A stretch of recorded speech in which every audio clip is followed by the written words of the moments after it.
Il existe plus d'une centaine de pyramides disséminées dans le désert égyptien. Elles s'étendent sur une période de plus d'un millénaire. 3 d'entre elles se démarquent. Les pyramides de Gizeh, véritable symbole de l'Ancien Empire. Construites sur 3 générations, le roi Khufu, son fils Khéphren et son petit-fils Mykérinos ont érigé 3 des monuments les plus emblématiques de l'histoire, ici, sur le plateau de Gizeh. Chaque complexe funéraire était entouré de temples. Pendant plus de 3800 ans, la pyramide de Khufu était la plus haute structure jamais construite par l'homme. Par la suite, d'autres pyramides vont être construites, mais en 3000 ans d'histoire, elle restera la plus haute pyramide jamais construite. C'est par là. Montre-moi. Les archéologues poursuivent les fouilles sur les autres pyramides, afin de révéler les secrets des pyramides de Gizeh et de comprendre comment ces mégastructures ont façonné l'Égypte et son histoire. On est un peu comme des détectives. C'est notre zone de recherche et on doit collecter un maximum d'informations.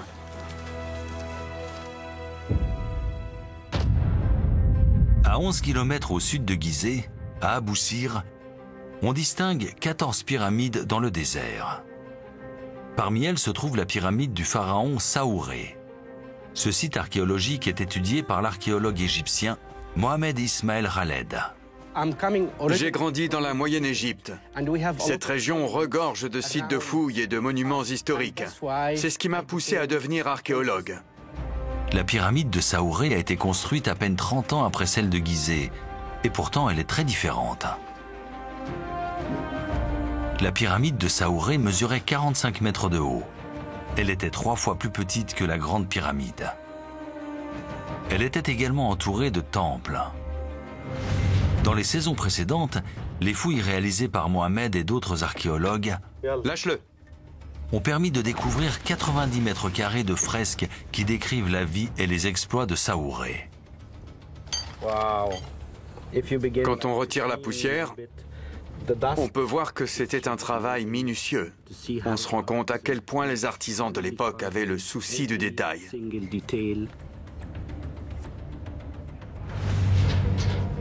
Dans cette saison, Mohamed est de retour pour fouiller la pyramide de Saouré. J'ai vraiment envie d'en savoir plus sur sa chambre funéraire. Les chambres funéraires des pyramides égyptiennes ont été explorées par les archéologues au cours des 19e et du 20e siècles.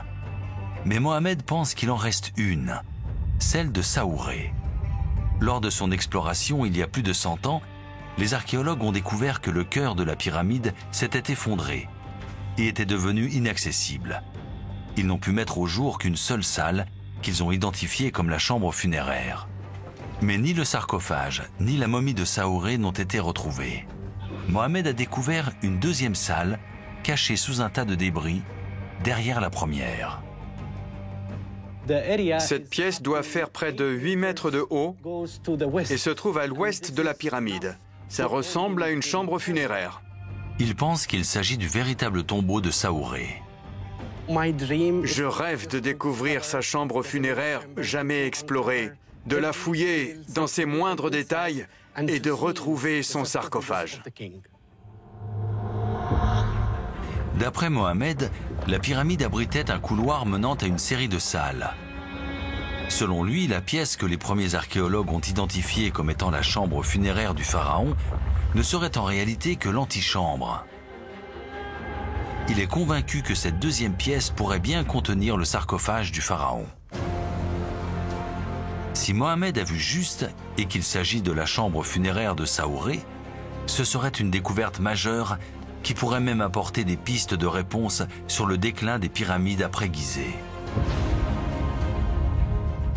La moindre information que pourrait nous révéler cette découverte serait une avancée majeure dans la compréhension des pyramides.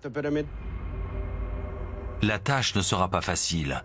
Entreprendre des fouilles dans une pyramide effondrée datant de 4500 ans comporte de nombreux dangers. Regardez là-haut. Voilà dans quel état se trouve le plafond actuellement.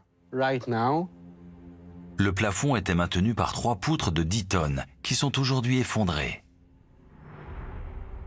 Nous essayons de maintenir la position de cette longue poutre, car ce serait notre pire cauchemar si elle s'effondrait.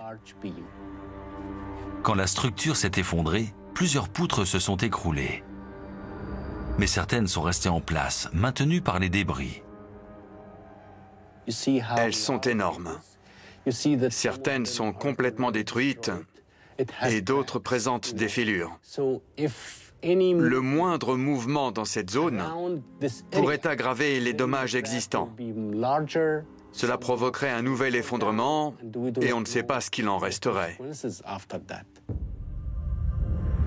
Afin de pouvoir poursuivre les fouilles en toute sécurité, l'équipe de Mohamed a dû mettre en place un mur de soutènement temporaire afin de stabiliser le plafond et de maintenir les débris en place. D'accord, c'est bon. On peut y aller.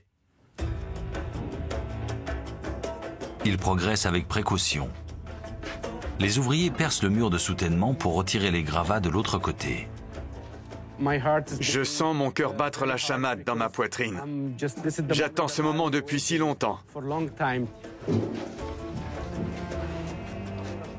Soyez prudents. Faites attention, c'est lourd. Il faut qu'on reste prudent et qu'on avance avec précaution. C'est une opération extrêmement délicate.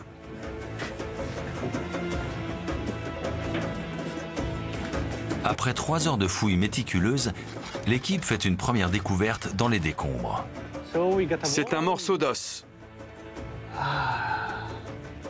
C'est la mâchoire inférieure d'un humain. Ce morceau de mâchoire est une découverte intrigante. Il pourrait indiquer que la chambre funéraire jamais découverte du roi Saouré n'est pas loin. Au sud d'Abou Sir, à Saqqara. Quand elle aura terminé avec celui-ci, elle pourra s'occuper de la fresque. L'archéologue égyptien Mohamed Megahed étudie les pyramides qui ont été érigées après les célèbres monuments de Gizeh. En tant qu'Égyptien, c'est dans l'ordre des choses de devenir égyptologue. Parce que depuis notre enfance, nous sommes entourés de pyramides et de tombeaux. Ce n'est pas étonnant qu'on soit fasciné par l'histoire de nos ancêtres et de notre patrimoine. C'est notre héritage. Mohamed entreprend des fouilles sur la pyramide du pharaon Djedkaré, qui a régné sur l'Égypte 100 ans après la construction de la dernière pyramide de Gizeh et 60 ans après le règne du pharaon Saouré. À l'instar de la pyramide de Saouré, celle de Djedkaré est plus modeste que les géants de Gizeh. La saison dernière, alors que Mohamed fouillait ce site, il a découvert et exhumé le tombeau perdu de l'épouse de Djedkaré, la reine Sétibor. La lumière du jour pénètre enfin dans la chambre funéraire de la reine. Il est de retour dans cette nouvelle saison pour exhumer une mystérieuse tombe, tout près de la pyramide. La proximité de la tombe avec la pyramide de Djedkaré indique qu'il s'agit sûrement d'un fonctionnaire royal de haut rang.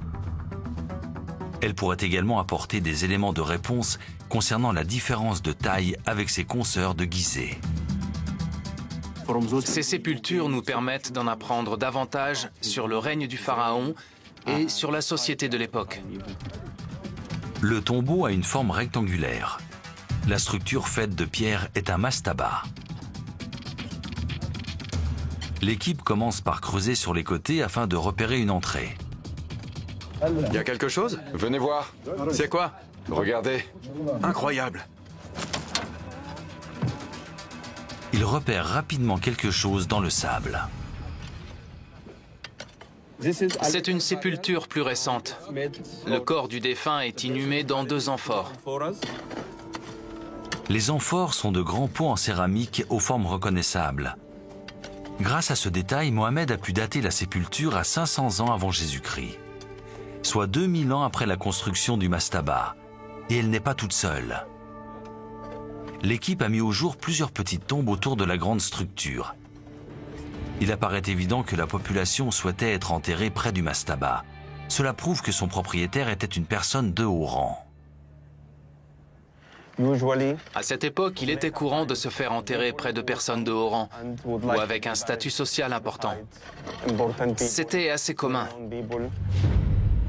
En 2019, c'est à côté de cette mystérieuse tombe que Mohamed a découvert un deuxième mastaba. C'est dans cette opulente structure en calcaire blanc, matériau réservé à la royauté, que Mohamed va découvrir une momie enterrée dans une chambre funéraire aux somptueux motifs. Il identifie la momie comme étant l'un des hauts fonctionnaires de Djed Kareh, un homme prénommé Koui. Le mastaba que Mohamed est en train de déterrer est en mauvais état. Une grande partie de son toit a été détruite, mais les tombes plus récentes disséminées autour de la structure indiquent qu'il s'agit probablement d'un haut fonctionnaire de Djed Kareh. La richesse croissante de ces fonctionnaires pourrait expliquer la taille réduite de la pyramide de Djed Kareh. Mais les fouilles pour trouver l'entrée du tombeau se heurtent à un problème. Notre avancée est considérablement ralentie par la chute de ces gros blocs de pierre qui se détachent du mastaba. Ces énormes blocs de pierre calcaire se sont effondrés d'un côté. L'équipe doit les retirer un à un afin de pouvoir continuer à creuser. C'est l'une des tâches les plus difficiles. Les pierres sont lourdes et le couloir est très étroit. Chaque pierre pèse près d'une demi-tonne. C'est une tâche périlleuse de les déplacer. La moindre erreur pourrait leur être fatale.